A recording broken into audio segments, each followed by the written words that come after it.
Hello दोस्तों, स्वागत करती हूँ आपका आपके अपने YouTube channel jobs and career by Anju में। आज हम करेंगे एक्सरसाइज 8.3 एंड हमारा टॉपिक रहेगा इंक्रीजिंग एंड डिक्रीजिंग फंक्शंस।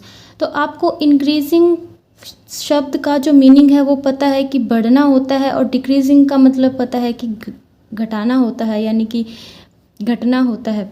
ठीक है, तो अगर कोई चीज़ बढ़ती है तो वो इंक्रीजिंग में जाएगी, अगर कोई चीज़ घटती है तो वो डिक्रीजिंग में जाएगी।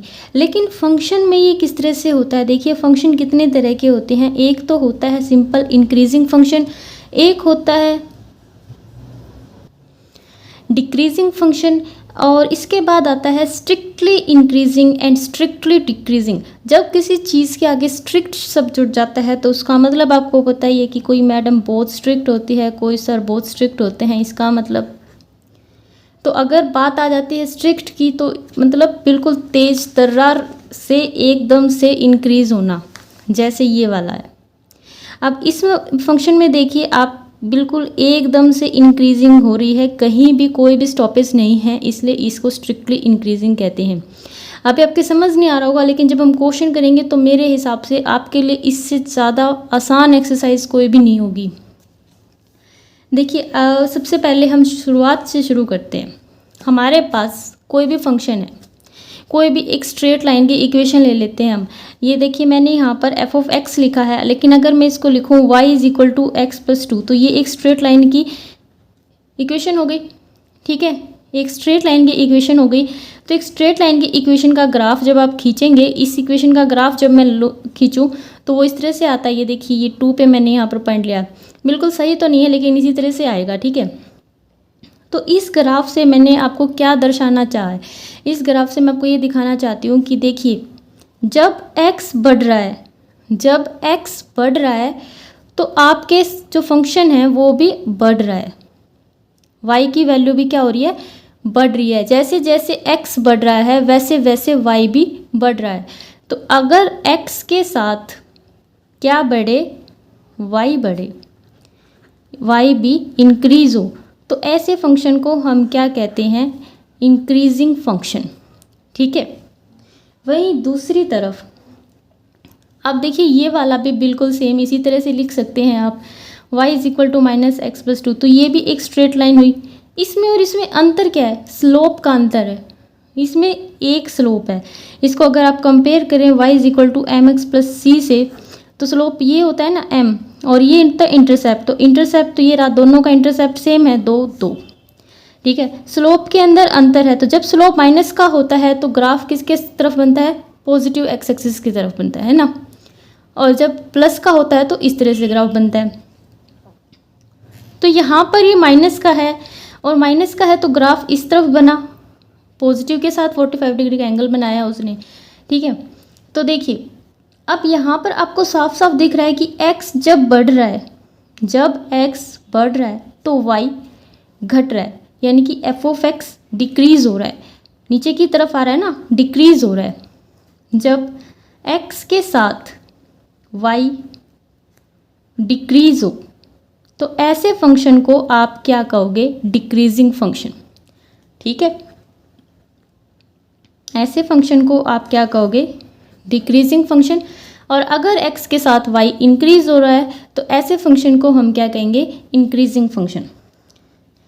तो अब बात करते हैं बीच के फंक्शन की। ये भी इंक्रीजिंग और डिक्रीजिंग फंक्शन ही है।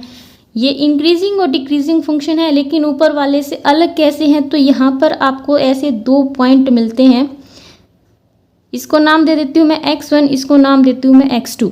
जहाँ पर फंक्शन कांस्टेंट है, जहाँ पर एक ही वैल्यू है y की, है ना, इसका मतलब यहाँ पर जो ग्राफ है वो ना तो बढ़ रहा था ना घट रहा था, रुक गया था। वो जो टीचर है वो स्ट्रिक्ट नहीं था ना, तो बच्चे बीच में पढ़ना रोक देते हैं, है ना। तो इसलिए इस तरह का ग्राफ जो आता है, नॉर्मल सा इंक्रीजिंग फंक्शन का ग्राफ कह सकते हैं आप इसको। लेकिन अगर स्ट्रिक्टली इंक्रीजिंग की बात करें, स्ट्रिक्टली इंक्रीजिंग फंक्शन की बात करें, तो उसका जो ग्राफ है वो आपको कहीं भी ऐसे नहीं दिखेगा कि 2 पॉइंट्स पर बिल्कुल कांस्टेंट है, बढ़ता है, बिल्कुल बढ़ता हुआ ग्राफ है इस तरह से। ठीक है, अब डिक्रीजिंग की बात कर लेते हैं, तो देखिए इसमें ग्राफ आपका ऐसे करके ऐसे ऊपर की तरफ जा रहा था, है ना, और इसमें ये जो ग्राफ है ये नीचे की तरफ आ रहा है, ऐसी वैल्यू नीचे की तरफ आ रही है, इसकी घटती जा रही है एक्स के साथ साथ, इसलिए ये डिक्रीजिंग फंक्शन है। और इसी तरह से अब देखिए इसमें भी बीच में आपको दो जगह ग्राफ कांस्टेंट दिखेगा, एक ही वैल्यू दिख रही है 2 पॉइंट्स पर, इसका मतलब ये ग्राफ कुछ देर के लिए थम सा गया था, इसलिए ये सिर्फ और सिर्फ डिक्रीजिंग है, स्ट्रिक्टली डिक्रीजिंग नहीं है। अगर स्ट्रिक्टली की बात करें तो वो आपको कहीं ऐसे 2 पॉइंट्स नहीं देगा जिन पर एक ही वैल्यू हो y की, ऐसा कुछ भी नहीं होगा इसमें, क्योंकि ये एक स्ट्रिक्टली डिक्रीजिंग फंक्शन है। उम्मीद करती हूँ आपको समझ आ गया होगा अब तक कि इंक्रीजिंग और डिक्रीजिंग फंक्शन क्या होता है, ठीक है। एक होता है कि ना तो वो बढ़ रहा है ना वो घट रहा है, तो ऐसे में हमें इंटरवल्स देखने पड़ते हैं। देखिए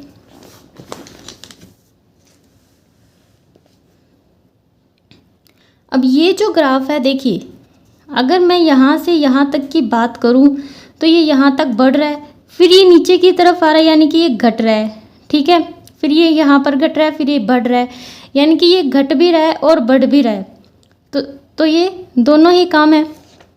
तो हम इसको क्या कहेंगे कि अगर आपसे ये पूछे कि इस पॉइंट से लेके इस पॉइंट तक ये कैसा फंक्शन है, इंक्रीजिंग है, इस पॉइंट से लेके इस पॉइंट तक कैसा है, डिक्रीजिंग है, तो दोनों है, तो इसको हम neither increasing and decreasing function बोलेंगे।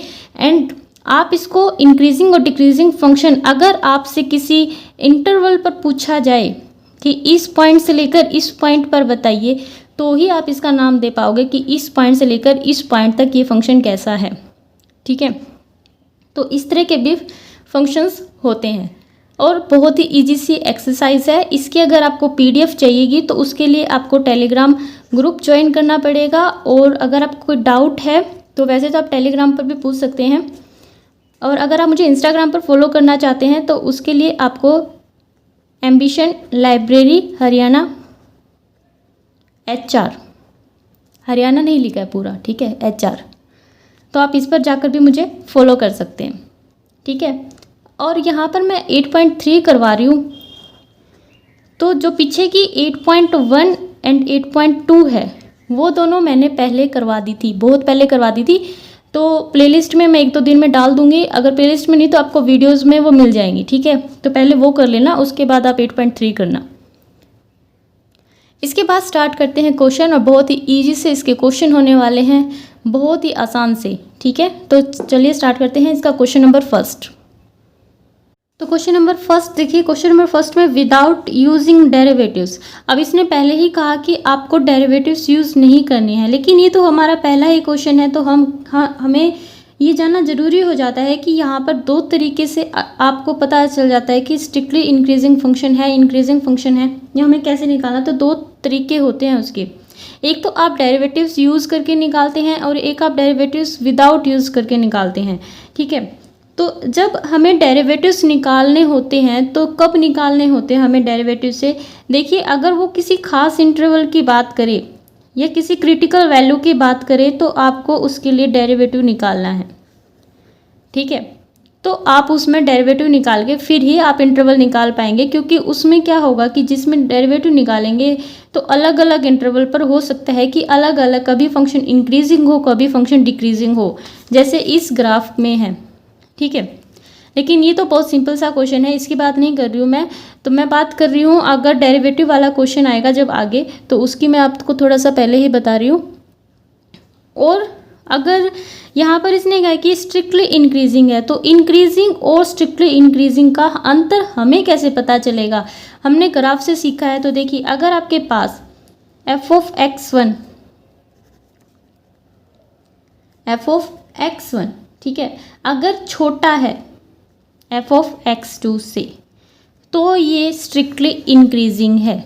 क्या है ये? स्ट्रिक्टली इंक्रीजिंग है। लेकिन अगर ये इसमें बराबर का साइन भी आता है तो ये नॉर्मल इंक्रीजिंग है। ये जो बराबर का साइन है ये नॉर्मल इंक्रीजिंग कैसे बना देता है, तो याद करिए कि हमने ऐसी दो वैल्यूज़ देखी थी जिसमें जो फंक्शन है वो बराबर है।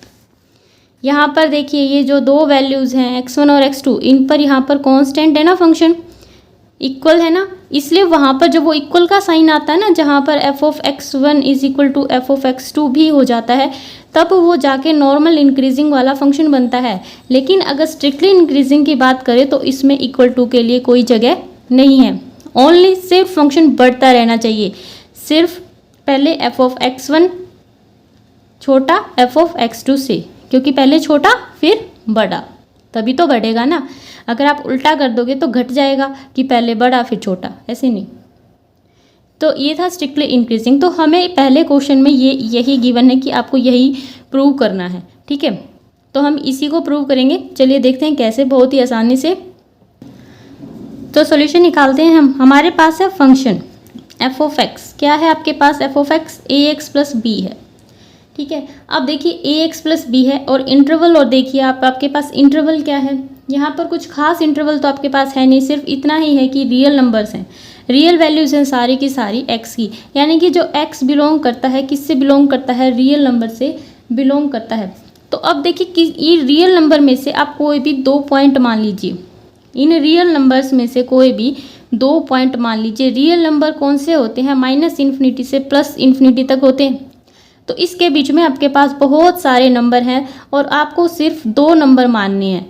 2 नंबर मैंने ले लिया, एक x1 और एक ले लिया x2, ठीक है। यहाँ पर मैं लिख रही हूँ कि मैंने ले लिए हैं let x1 and x2 belongs to real number, और इस तरह से लिए हैं कि जो x1 है ना वो छोटा है किससे? x2 से, ठीक है।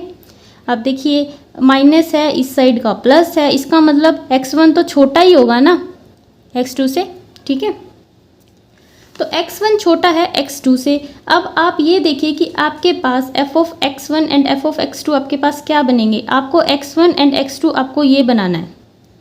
तो सबसे पहले आप इसको देखिए, इसमें x1 लगा के देखिए, ax1 प्लस का b, ठीक है। अब देखिए आपके पास सिर्फ ये x1 है फिलहाल, क्या और आना चाहिए? a और आना चाहिए। तो मल्टीप्लाई कीजिए दोनों तरफ a से, तो ये हो जाएगा ax1 छोटा रहेगा ax2।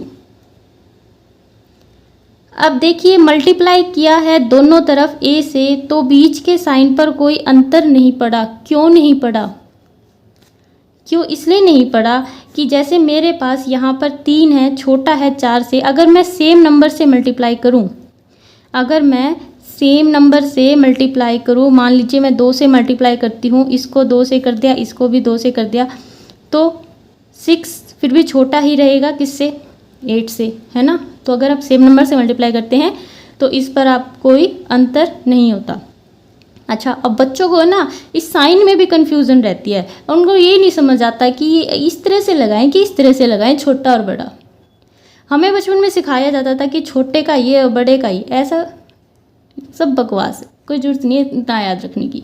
आप ये देखिए कि ये छोटा सा मुंह है और ये इतना बड़ा मुंह है ना।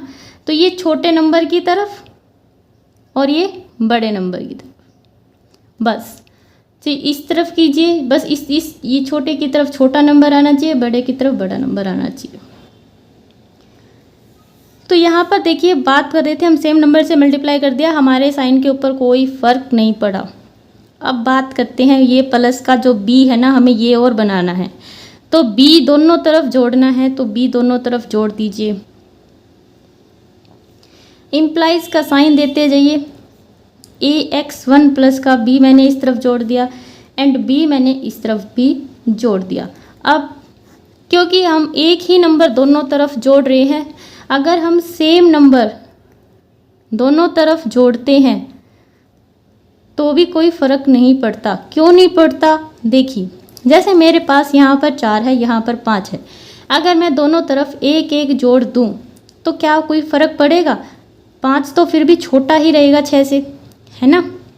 तो इस साइन पर फिर भी कोई फ़र्क नहीं पड़ेगा, तो इसलिए यहाँ पर भी कोई फ़र्क नहीं पड़ता। ये ABCD ज़रूर है, लेकिन सोल दिमाग में यही बैठते हैं ना आपके, तो इन्हीं से रिलेट करके एक बार अगर आपको समझ आ जाएंगे ना तो बिल्कुल आपके पल्ले पड़ जाएंगे ये, ठीक है। तो ये ax1 प्लस b छोटा है ax2 प्लस b से। अब इसको रिलेट करके देखिए जो आपके पास फंक्शन था उससे, यहाँ पर x है, यहाँ पर x है, बाकी तो सारा सेम है, बल्कि यहाँ पर x1 है, तो ये किसकी वैल्यू बनेगी? f ऑफ x1 की, ठीक है। और ये किसकी वैल्यू बनेगी? f ऑफ x2 की, क्योंकि जब आपने x की जगह x1 रखा तो आपको यही वैल्यू मिलेगी। जब आप x2 रखेंगे x की जगह पर तो भी आपको यही वैल्यू मिलेगी, ठीक है। और अब यहाँ से देखिए कि हमारी जो स्ट्रिक्टली इंक्रीजिंग की जो कंडीशन थी वो सेटिस्फाई हो रही है या नहीं हो रही है। तो देखिए f ऑफ x1 छोटा है f ऑफ x2 से, यानी कि ये x1 छोटा है और फिर बड़ा है, तो पहले छोटा और फिर बड़ा। इसका मतलब ये काम किस में होता है? इंक्रीजिंग में होता है ना, और इक्वल टू भी नहीं है, इसका मतलब स्ट्रिक्टली इंक्रीजिंग। तो प्रूव हो गया कि ये फंक्शन कैसा है? स्ट्रिक्टली इंक्रीजिंग है। तो यहाँ पर लिखेंगे hence f of x is equal to ax plus b is a strictly increasing function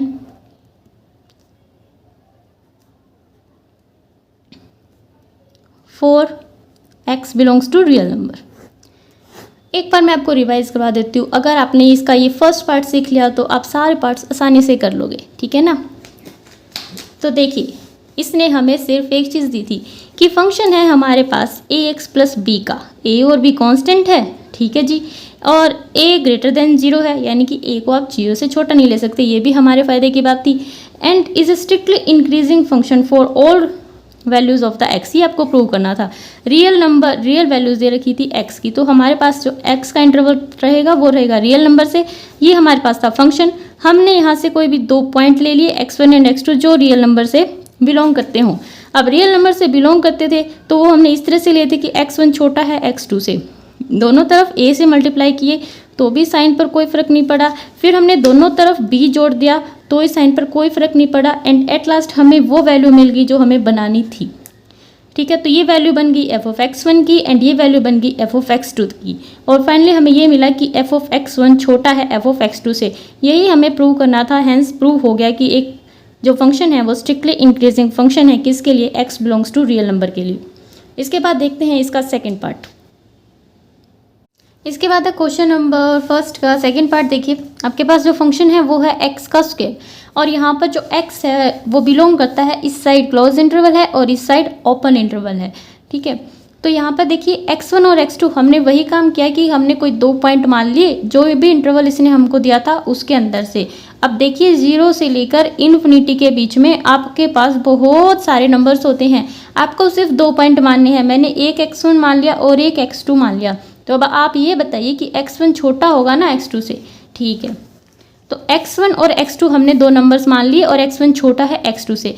अब हमें इसको कैसा बनाना है? अब हमें इसको ऐसा बनाना है, तभी तो हमारे पास f ऑफ x1 आएगा। यानी कि इस x1 को आपको x1 का स्क्वायर बनाना है, किसी भी तरह आप बनाइए, और दूसरी तरफ भी आपके पास x2 का स्क्वायर ही आना चाहिए।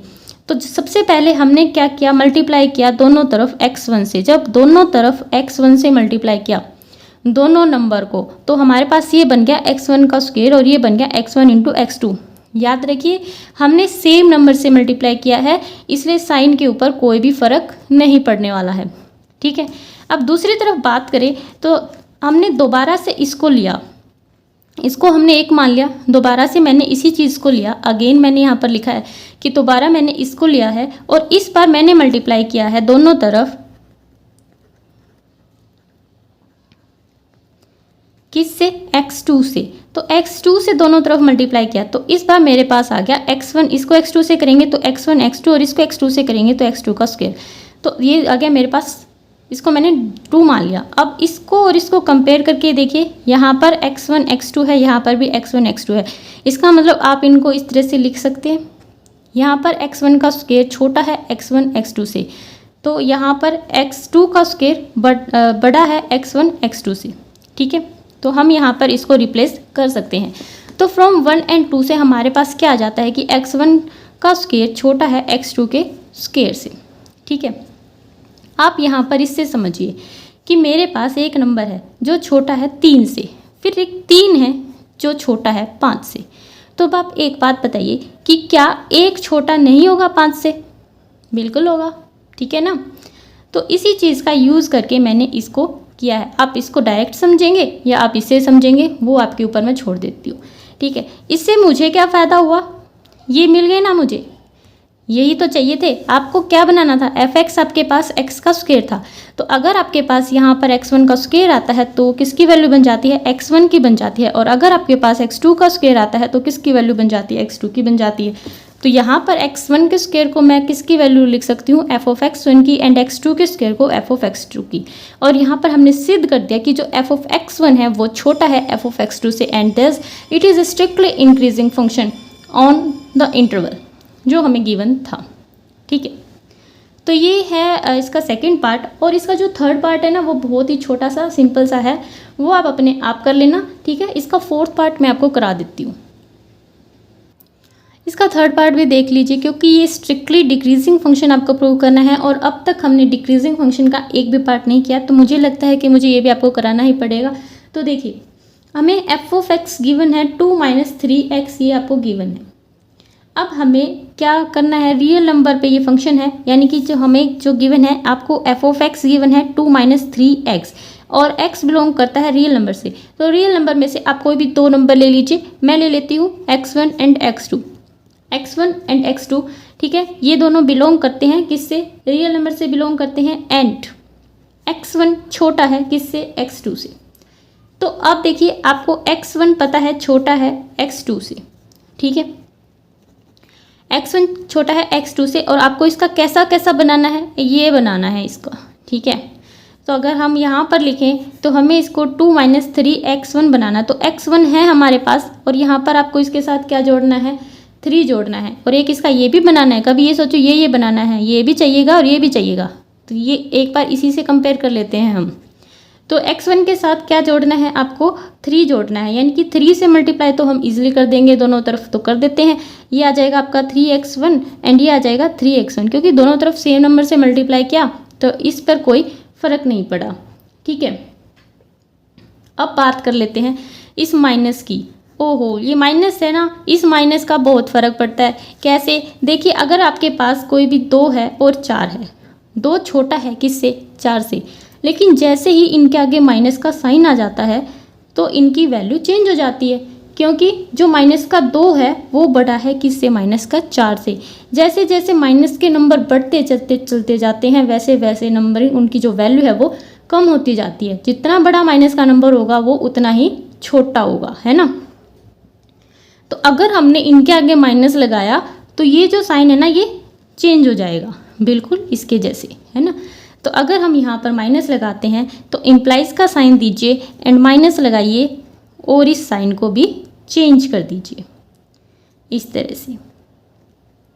ठीक है, अब माइनस का साइन भी आ गया, अब कौन रह गया, 2 रह गया। ठीक है, तो 2 लगाने से कोई फ़र्क नहीं पड़ेगा, क्योंकि दोनों तरफ 2 माइनस करना है आपको।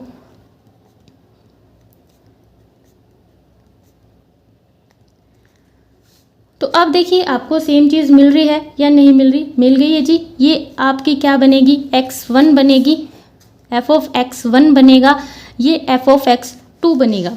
तो यहाँ पर आप लिखेंगे f(x1) बड़ा है f(x2) से। देखिए, हो गया ना पलटबाजी, बड़ा हो गया x1 किससे, x2 से। तो जब बड़ा हो जाता है x1 और इस साइड रह जाता है छोटा, तो मतलब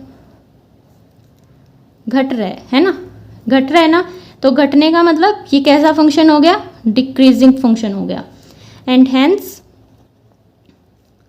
f(x) is equal to 2 - 3x is strictly decrease. इसको इक्वल टू का साइन मत समझ लेना, is strictly decreasing function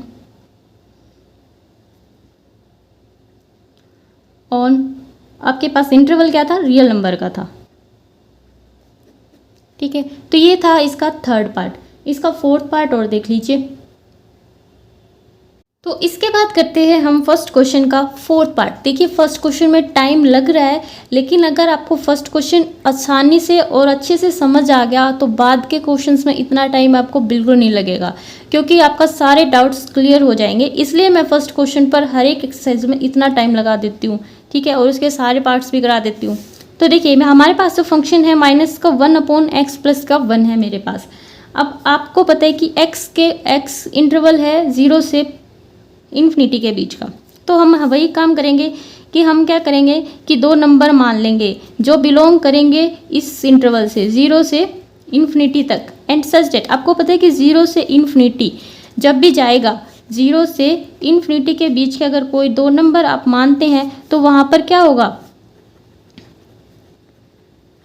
x1 छोटा होगा किससे, x2 से, क्योंकि आप 0 से इस तरफ बढ़ते जा रहे हो, ठीक है ना। तो x1 छोटा होगा किससे, x2 से। अब देखिए हमें इसको कैसा कैसा बनाना है, इसके जैसा बनाना है, ठीक है ना। तो यहाँ पर x1 रख के देखिए 1/x1 प्लस का 1।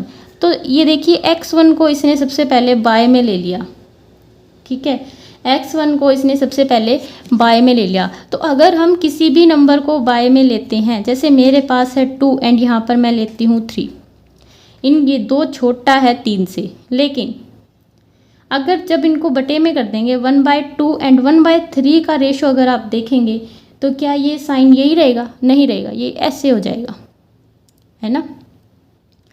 क्योंकि एक तो एक के आप 2 हिस्से करो और एक आप एक के 3 हिस्से करो, तो छोटा कौन सा हुआ, 3 हिस्से वाला ना, यानी कि 1/3 छोटा हुआ और ये क्या हो गया, बड़ा हो गया।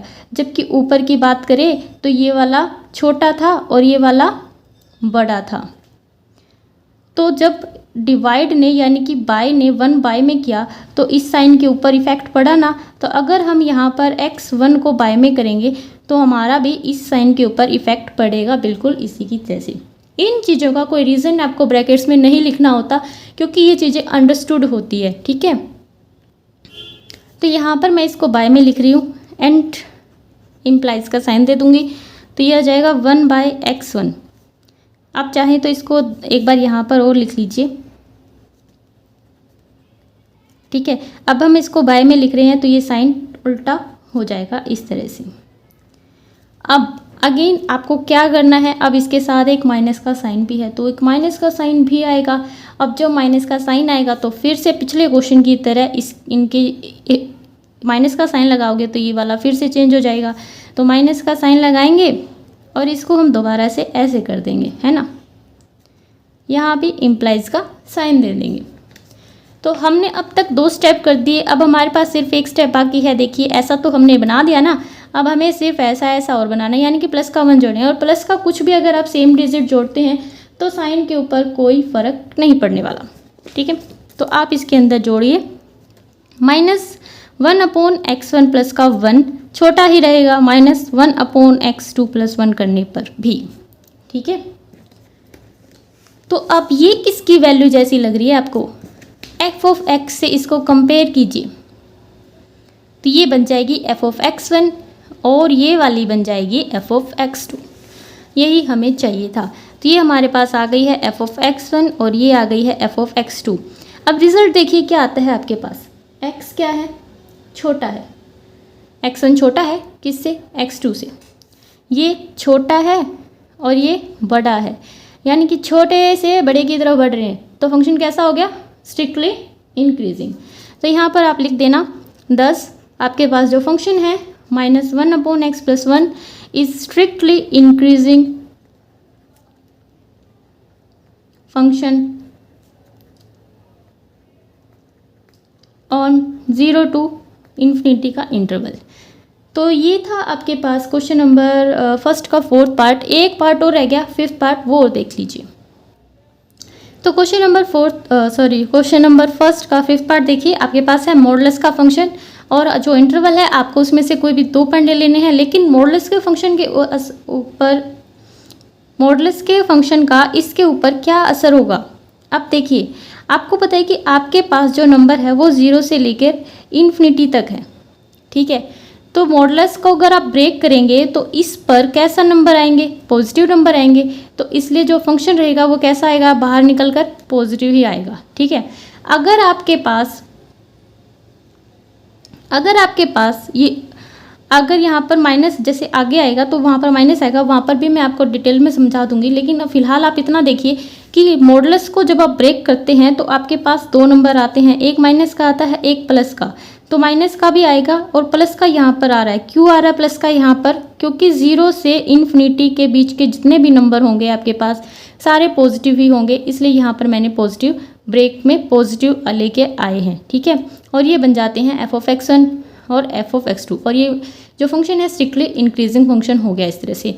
और डिक्रीजिंग वाला और देखिए, तो यहाँ पर अगर आप बात करें तो आपके पास पहले मॉडुलस फंक्शन था, लेकिन जैसे ही हमने इसको ब्रेक किया तो इसका इंटरवल देखिए आप, -∞ से लेकर 0 तक, यानी कि माइनस के ही सारे नंबर है। क्योंकि 0 से अगर इस तरफ आप इन्फिनिटी की तरफ जाएंगे और वो भी माइनस के इन्फिनिटी की तरफ, तो सारे के सारे कैसे नंबर पाएंगे? माइनस वाले ही पाएंगे।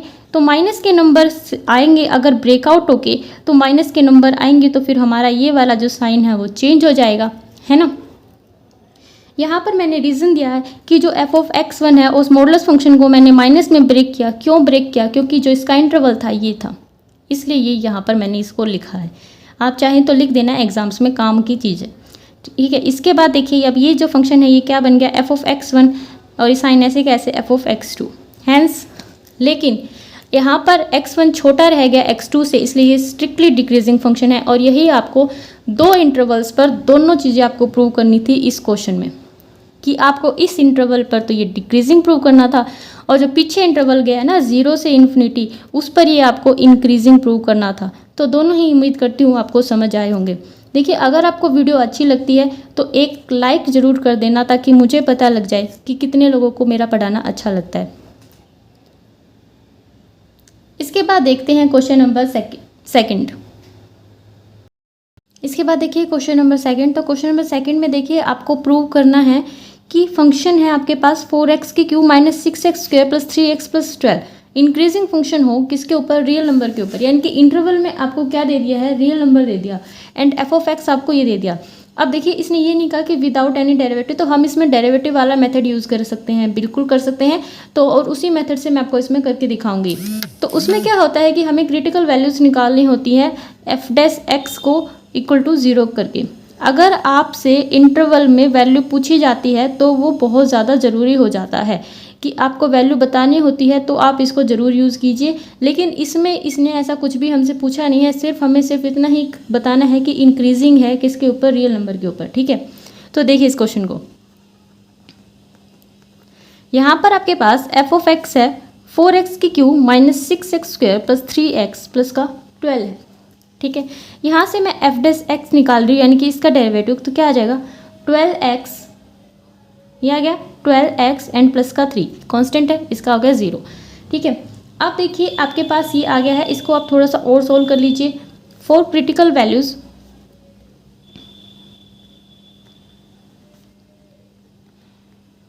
हम क्या करते हैं कि f(x) को किसके बराबर करते हैं? 0 के इक्वल पुट कर देते हैं। तो 12x माइनस का 12x एंड प्लस का 3 ये आ जाएगा आपके पास 0 के इक्वल। यहाँ से 3 को कॉमन ले लीजिए, 4x माइनस का 4x एंड प्लस का 1 ये आ गया 0 के इक्वल। अब ये एक फॉर्मूला बन गया, यहाँ पर x का स्क्वायर है। ठीक है, अब ये एक फॉर्मूला बन जाता है किसका? 2x माइनस 1 का होल स्क्वायर का ये फॉर्मूला आपके पास बन जाता है। तो अब देखिए ये आपके पास है क्या? ये f(x) ही है ना, ये f(x) ही है, उसको आपने 0 के इक्वल रखा था, 0 के इक्वल रखा था। तो यहाँ पर आप एक बात बताइए कि ये 2x माइनस 1 का स्क्वायर क्या कभी 0 के इक्वल हो पाएगा? क्या ये 0 से छोटा कभी जा सकता है? नहीं जा सकता। तो यहाँ पर हम लिखेंगे फ्रॉम हेयर, या फ्रॉम, आप इसको इक्वेशन का नाम दे दीजिए कि from 1 we can say that f(x) is positive for all values of the x। क्यों पॉजिटिव है सारी वैल्यूज़ के लिए? क्योंकि यहाँ पर मैं क्योंकि का साइन लगा रही हूँ, ये क्योंकि का होता है क्योंकि जो 2x माइनस 1 का स्क्वायर है वो या तो बड़ा होगा, अगर कोई मतलब अगर ज़्यादा ही कुछ रखेंगे तो = हो सकता है। ठीक है, तो = या > 0 ही रहेगा। ये 0 से छोटा नेगेटिव आपके पास कभी नहीं आ सकता है। ठीक है, क्योंकि ऊपर से ये स्क्वायर है। तो f(x) हम ये कह सकते हैं कि जो फ्रॉम फर्स्ट इक्वेशन है हम उसे ये कह सकते हैं कि f(x) पॉजिटिव ही रहेगा सारी वैल्यूज़ के लिए। तो देयरफॉर ये फंक्शन कैसा होगा? जब आपके पास f(x) पॉजिटिव आता है तो फंक्शन कैसा होता है? इंक्रीजिंग फंक्शन होता है वो। ठीक है, तो बस हमें इतना ही लिखना था और यहाँ पर हम लिख देंगे कि f x is an increasing function on real number, x belongs to real number. तो ये हो गया आपका क्वेश्चन नंबर सेकंड का फर्स्ट पार्ट। इसके बाद क्वेश्चन नंबर सेकंड का सेकंड पार्ट और देख लीजिए, मैं उसको हल्का सा बताऊंगी आपको, करना आपको ये, उसमें आपको एफ ऑफ एक्स गिवन है, एक्स की 5 है प्लस 10x माइनस का 2 है एंड इसको आपको स्ट्रिक्टली इंक्रीजिंग प्रूव करना है किसके ऊपर, x belongs to real number है। यहाँ पर आप एफ डैश एक्स निकालना, एफ डैश एक्स आपके पास क्या आएगा, 5x की 4 एंड प्लस का 10 आ जाएगा आपके पास। ठीक है, प्लस का 10 आ जाएगा। इसके बाद क्रिटिकल वैल्यूज़ के लिए फाइंड आउट करने के लिए हम क्या करते हैं कि एफ डैश एक्स को पुट कर देंगे 0 के इक्वल एंड 5x की 4 प्लस का 10 क्या 0 हो पाएगा। अब आप ये बताइए कि अगर आप इसको 0 के इक्वल पुट कर रहे हैं तो आप इस चीज़ से आपको क्या देखने को मिल रहा है, ऊपर से जो x है वो रियल नंबर से बिलोंग करता है। ठीक है, तो यहाँ से इसको आप फर्स्ट मान लीजिए एंड फिर वही से कि हम फ्रॉम फर्स्ट से ये कह सकते हैं कि जो एफ डैश एक्स है वो पॉजिटिव है for all values of x, therefore it is a increasing function. ये आप लिख लेना। ठीक है, बस इतना सा ही था इसका सेकंड पार्ट। तो क्वेश्चन नंबर सेकंड का सेकंड पार्ट है। इसके बाद है क्वेश्चन नंबर थर्ड का फर्स्ट पार्ट, लेकिन वीडियो काफ़ी लॉन्ग हो गई तो मैं आपको वो नेक्स्ट वीडियो में करा दूंगी। ठीक है, तब तक अगर आपको वीडियो अच्छी लगी है तो चैनल को लाइक कीजिए और सब्सक्राइब भी कर दीजिए। Thank you for watching this video.